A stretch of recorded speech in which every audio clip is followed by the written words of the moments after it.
नमस्कार दोस्तों, स्वागत है आपका अपने चैनल यूपी एजुकेशन में। दोस्तों, आज हम आए हैं आपके बीच में संधि से संबंधित प्रश्न लेकर। अगर आपको वीडियो अच्छा लगे तो प्लीज़ लाइक, शेयर और सब्सक्राइब जरूर करिए दोस्तों। तो आपका ज़्यादा समय न लेते हुए हम वीडियो शुरू करते हैं। देखिए, दो वर्णों के मेल से क्या है? दो वर्णों के मेल से होने वाले विकार को कहते हैं। क्या कहते हैं? दो वर्णों के मेल से होने वाले विकार को क्या कहते हैं बताइए? संधि, समास, उपसर्ग या प्रत्यय? बताइए क्या कहते हैं? तो दोस्तों, दो वर्णों के मेल से होने वाले विकार को हम संधि कहते हैं। अगला क्वेश्चन, संधि कितने प्रकार की होती है? बताइए, संधि कितने प्रकार के होते हैं? 1, 2, 3, 4। बताइए। तो संधि दोस्तों 3 प्रकार के होते हैं। कितने प्रकार के होते हैं? 3 प्रकार के होते हैं। वो कौन कौन? स्वर संधि, व्यंजन संधि और विसर्ग संधि होता है। अगला क्वेश्चन, दयानंद में प्रयुक्त संधि का नाम है। दयानंद में कौन सी संधि है? बताइए। गुण संधि है, दीर्घ संधि है, यड़ संधि है कि विसर्ग संधि है? बताइए, दयानंद में कौन सी संधि है? तो इसका विच्छेद करिए पहले। इसका विच्छेद क्या होगा? देखिए, दयानंद, दया प्लस आनंद क्या हो जाएगा? आ और आ। अच्छा, अर्थात सजातीय वर्णों के मेल को क्या कहते हैं? क्या कहते हैं? दीर्घ संधि कहते हैं। तो ये इसका आंसर क्या होगा? बताइए। तो दोस्तों, इसका आंसर होगा दीर्घ संधि। अगला क्वेश्चन, सदैव में प्रयुक्त संधि का नाम है। सदैव में कौन सी संधि है? बताइए। कौन सी संधि है? व्यंजन संधि, स्वर संधि या विसर्ग संधि? बताइए, सदैव में कौन सी संधि है? तो सदैव का विच्छेद करेंगे तो क्या होगा दोस्तों? ये होगा सदा धन एव बराबर सदैव। तो इसका आंसर क्या होगा? स्वर संधि है। कौन सी संधि? स्वर संधि है। कपीस में प्रयुक्त संधि का नाम बताइए। क्या है? कपीस में कौन सी संधि है? वृद्धि संधि, दीर्घ संधि, यड़ संधि या विसर्ग संधि? बताइए। तो कपीस में दोस्तों कौन सी संधि है? दीर्घ संधि है। कप धन ई से, ई प्लस ई क्या हो जाएगा? दीर्घ संधि हो जाएगा। अगला क्वेश्चन, इनमें से कौन स्वर संधि का उदाहरण है?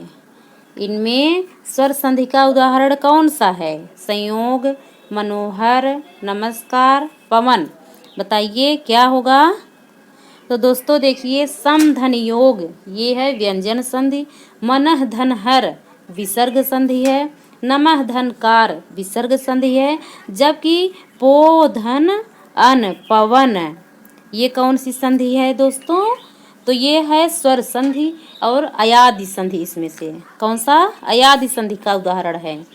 निम्नांकित में से कौन सा शब्द वृद्धि संधि का उदाहरण नहीं है?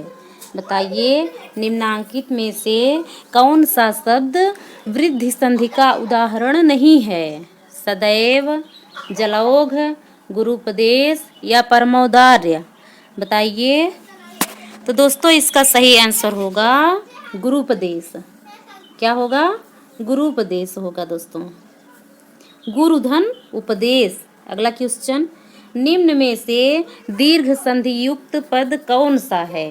किसमें दीर्घ संधि है? महर्षि, देवेंद्र, सूर्योदय, दैत्यारी? बताइए, दीर्घ संधि इनमें से कौन सा है? बताइए कौन सा आंसर सही होगा? तो दोस्तों, इसका सही आंसर होगा दैत्यारी। दैत्य धन आरी, अरि, दैत्यारी। पवित्र में प्रयुक्त संधि का नाम बताइए। पोधन इत्र, बताइए ये कौन सी संधि है? यड़ संधि, गुड़ संधि, अयादि संधि या वृद्धि संधि? बताइए। तो दोस्तों पवित्र में अयादि संधि है। कौन सी? अयादि संधि है। अगला क्वेश्चन, इत्यादि का संधि विच्छेद है। इति धन आदि क्या होगा? बताइए। इति धन आदि होगा, ये वाला। अगला क्वेश्चन, निह धन अर्थक, इसका विच्छेद क्या होगा? निह धन अर्थक, निरर्थक। अगला क्वेश्चन, धरेश का संधि सही संधि विच्छेद बताइए। तो इसका क्या होगा? धरा धन ईस, क्या? धरा धन ईस होगा। निराशा का सही संधि विच्छेद क्या है? तो इसका सही संधि विच्छेद है दोस्तों निह धन आशा, क्या है? निह धन आशा। अगला क्वेश्चन, महोष्ण का सही संधि विच्छेद क्या है? बताइए। तो इसका दोस्तों सही आंसर होगा महाधन उष्ण, क्या होगा? महाधन उष्ण होगा। अगला क्वेश्चन, आशीर्वाद का सही संधि विच्छेद है। आशीर्वाद का सही संधि विच्छेद क्या है? तो दोस्तों यह है आशीह धन वाद बराबर आशीर्वाद। महेश का सही संधि विच्छेद है महाधन ईश, क्या होगा? महाधन ईश। अगला क्वेश्चन, सन्मति का सही संधि विच्छेद है। सन्मति का सही संधि विच्छेद क्या है? सत धन मति, क्या है? सत धन मति। अन्य का सही संधि विच्छेद है, क्या है? अन्य का सही संधि विच्छेद क्या है? अन्य क्या है दोस्तों? यह अन्वय है, ये गलत टाइप हो गया है, अन्वय। सही संधि विच्छेद होगा इसका अनुधन अय, ये वाला। अगला क्वेश्चन, परोपकार में प्रयुक्त संधि का नाम है। परधन उपकार, क्या होगा? परधन उपकार, परोपकार, गुण संधि होगा।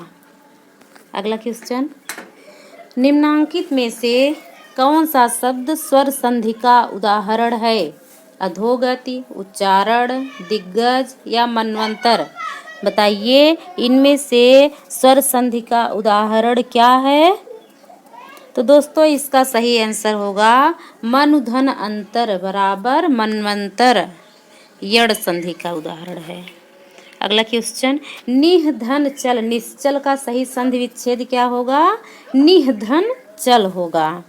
अगला क्वेश्चन, निम्नलिखित शब्दों में से किसमें संधि है? विसर्ग संधि है। निम्नलिखित शब्दों में से किसमें विसर्ग संधि है? बताइए। तो विसर्ग संधि होगा दोस्तों निह धन चल, निश्चल में। अगला क्वेश्चन, सप्तर्षि का सही संधि विच्छेद है। सप्तर्षि का सही संधि विच्छेद क्या है? सप्तधन ऋषि, सप्तर्षि। तपोवन में प्रयुक्त संधि का नाम है, क्या है? तपोवन में सही संधि विच्छेद क्या है? तपह धन वन, क्या है? तपह धन वन, विसर्ग संधि। आगे देखिए, स्वागत में प्रयुक्त संधि का नाम है। स्वागत में कौन सी संधि है? सुधन आगत, स्वागत, यड़ संधि होगा।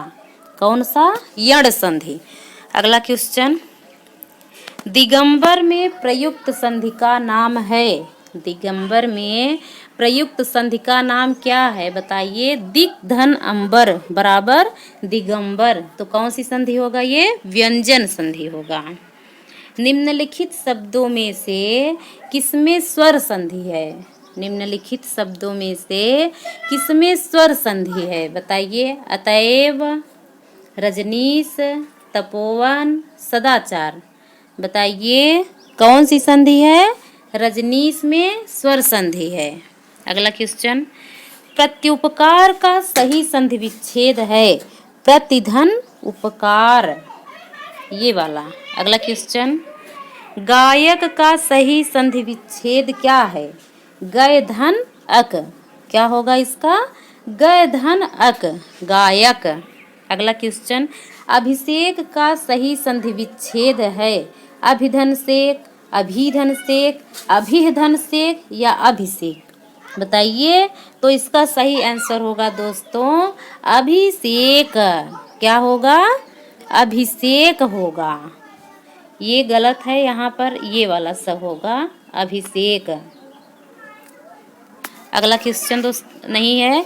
तो दोस्तों आज का वीडियो हमारा समाप्त होता है। अगर आपको वीडियो अच्छा लगे तो प्लीज़ लाइक, शेयर और सब्सक्राइब जरूर करिए दोस्तों। धन्यवाद।